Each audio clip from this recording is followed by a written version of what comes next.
tema del día.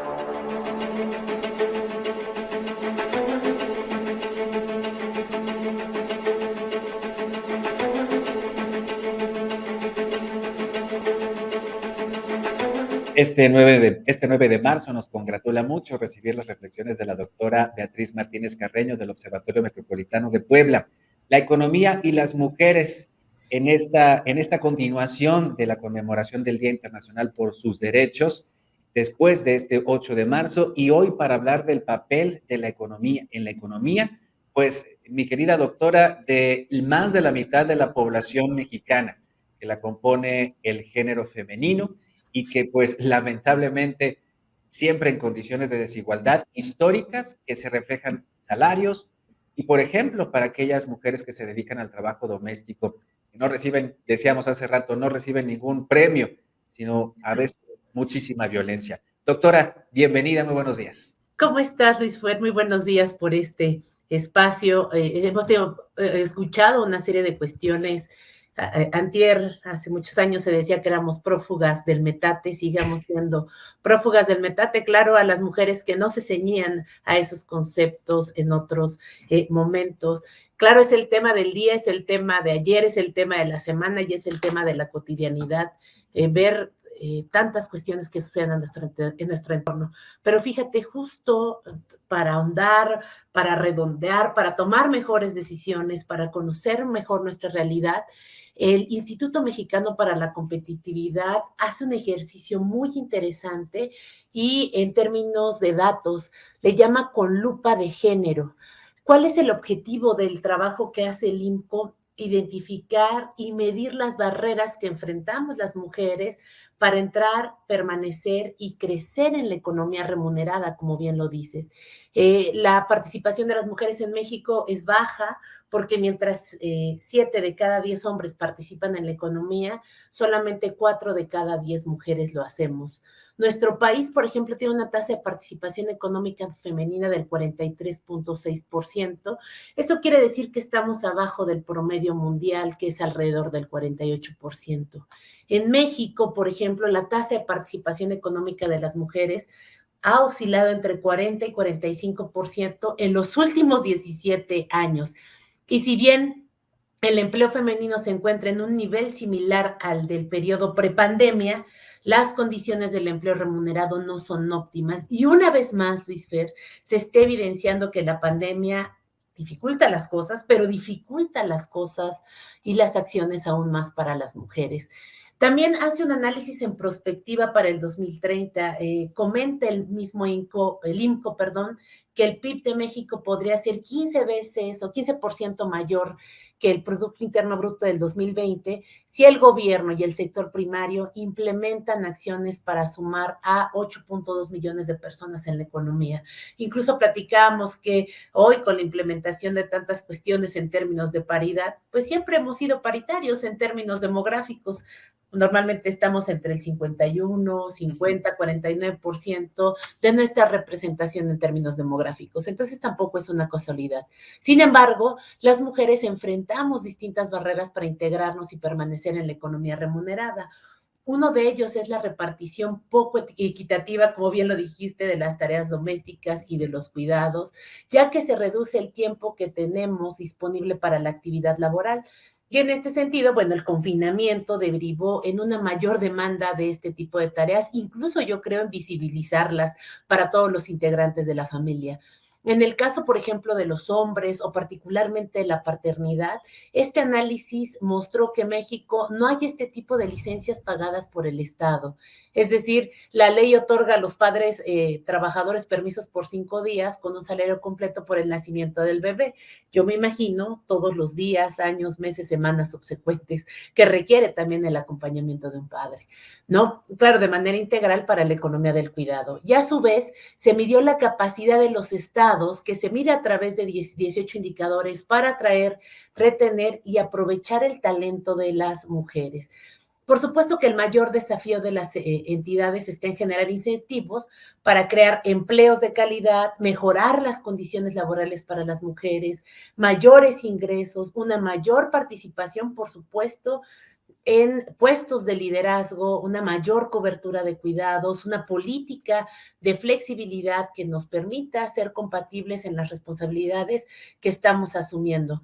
Y por supuesto, a excepción de México, es una cuestión lógica por el Producto Interno Bruto que representa a nivel nacional la Ciudad de México y Baja California Sur, todas las demás entidades reprobamos en que se ofrezcan condiciones laborales óptimas para las mujeres, ¿no? En promedio, los estados obtuvieron entre 43 de 100 puntos en esta medición. También el INCO aportó evidencia que permite identificar las principales brechas de género, por supuesto, en los puestos jerárquicos y niveles de ingreso dentro de las instituciones del gobierno federal, así como las barreras en el acceso y promoción a mujeres en puestos directivos. Se analizaron aproximadamente 290 instituciones federales y con un énfasis en los puestos de ingresos de 168,000 servidores públicos dentro de las secretarías del Estado.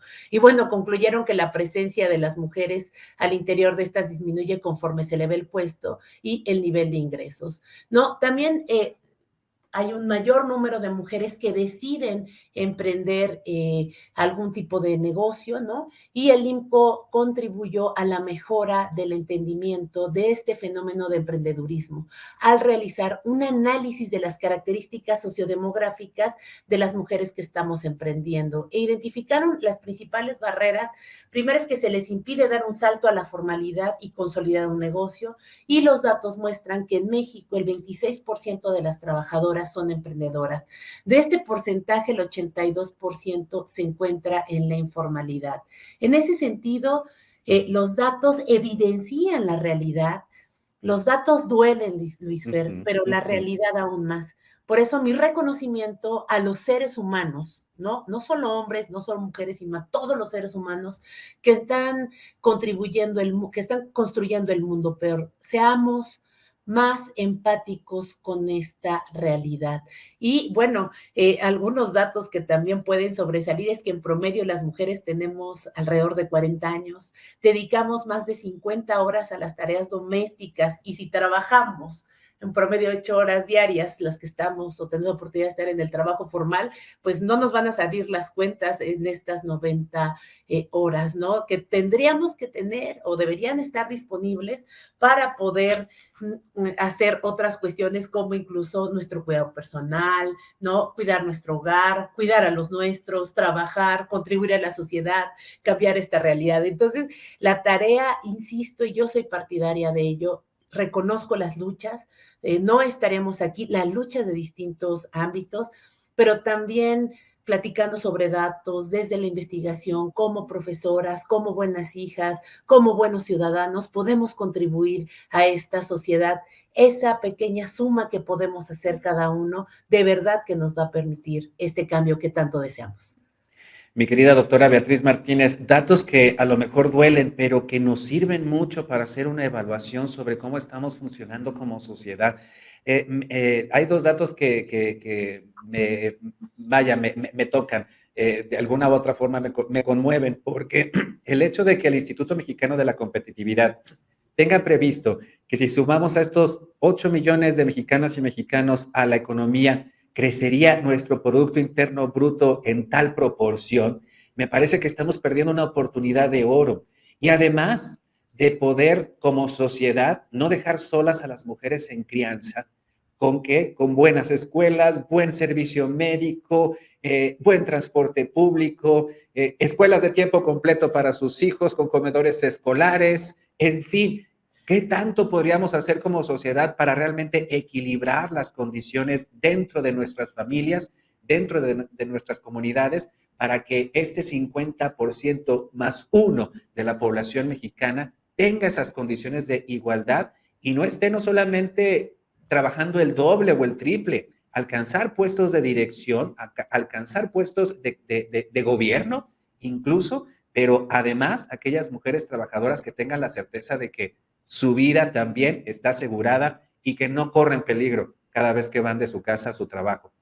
Un Sí, montón de reflexiones que nos quedan, mi querida doctora. es mucho, es decir, cuando Ujú. tocamos el tema de la mujer, abre una serie de ramificaciones que Exacto. cuando las empezamos a abordar, se empieza a hacer una sinergia, que es lo que hemos escuchado en estos días por expertos, por vivencias, por las mujeres que somos cotidianas. Estamos a 8 años, Luis Fer, a 8 años de poder lograr estas proyecciones y esta perspectiva, Sí. escuelas, servicios, hoy que estamos regresando a esta nueva realidad, no sé si mejor o peor, pero nueva, eh, las mujeres están vamos a dejar a los niños, yo me doy cuenta, los padres, hay una reorganización de las familias Ujú. para poder retomar esta vida. Y es una colaboración, Luis Fer, es una tarea conjunta, gobierno, sector privado, el sector público, educación y la sociedad.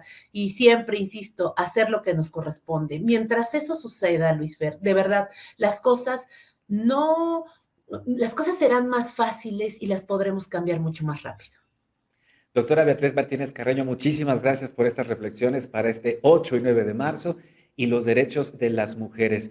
Cada vez que los planteamos, cada vez que los discutimos, estamos hablando de mejorar la sociedad en su conjunto. Muchísimas Exacto. gracias, muchísimas Gracias. gracias. Síguenos en Facebook y en Twitter. Estamos contigo, Puebla.